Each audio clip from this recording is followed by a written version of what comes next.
Ça faisait plusieurs semaines que j'entendais Dieu m'interpeller dans une direction sans trop savoir laquelle. J'attendais la révélation, un chemin tout tracé, mais lui m'a plutôt dit de me mettre en action. C'est marrant comme, la plupart du temps, Dieu ne me révèle pas les choses de but en blanc. Je crois qu'il préfère plutôt tester ma foi en lui à travers des défis. Les disciples de Jésus ont dit cette phrase à leur ami: Viens et vois. Et je crois que c'est la plus grosse leçon que j'ai apprise ces derniers temps. Être disciple, c'est pas tout comprendre, mais avancer dans la direction que Dieu donne en lui faisant confiance. Dieu m'appelle à le suivre, un pas après l'autre.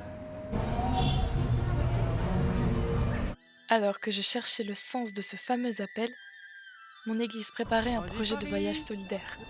Et Dieu m'a dit d'y aller. Je m'appelle Yona, j'ai 20 ans, et j'ai décidé avec des amis de mon église d'aider une population à l'ouest du Népal en y allant directement.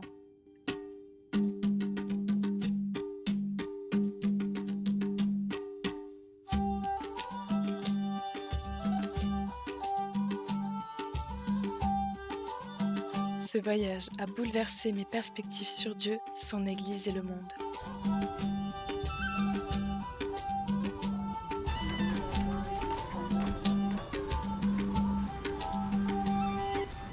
La première chose à laquelle on s'est confronté, c'est le décalage entre notre culture et celle du Népal. Forcément, on a vu la pauvreté et le mode de vie très simple là-bas, mais aussi une grande culture d'accueil et d'hospitalité. Notre mission, c'était d'aller prêter main forte dans une école biblique d'un petit village nommé Gumi. On a aidé à peindre des nouveaux bâtiments, on a donné des cours aux étudiants, on leur a présenté nos témoignages personnels et ce que nous vivons dans notre église en France. Cette école a été créée dans le but de former des leaders chrétiens et accompagner la croissance des églises népalaises.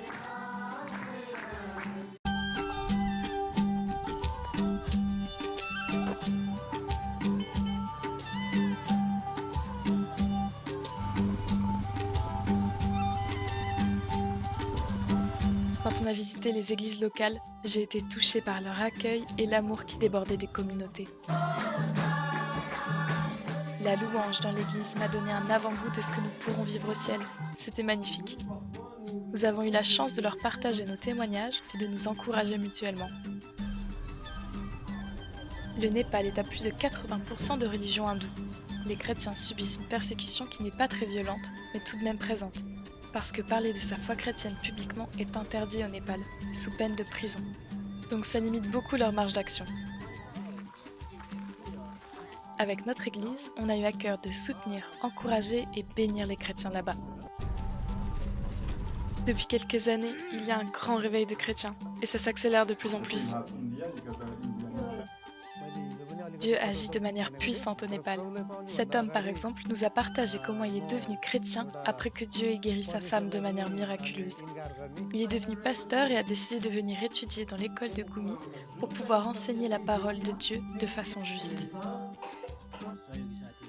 J'ai été touchée par tous ces témoignages de gens qui ont vécu de réelles guérisons physiques comme spirituelles avec Dieu et de voir comment ils changent des vies. Les Népalais vivent leur foi avec une telle ardeur. Malgré des conditions de vie parfois très dures, la joie déborde d'eux. Ils ont soif de vivre l'éternité auprès de Dieu. Alors voilà, on l'a fait et on a déjà à cœur de recommencer. Se mettre au service des autres, vivre notre foi à l'autre bout du monde, brûler pour le même Dieu malgré nos différences, sont autant de leçons et de bénédictions que j'ai pu vivre là-bas. Pour être honnête, je sais pas ce que Dieu me réserve pour la suite, mais j'ai envie d'y aller et de voir. Et je crois qu'il nous appelle tous à avancer en lui faisant confiance, même si ça veut dire ne pas savoir où on va, ne pas tout comprendre.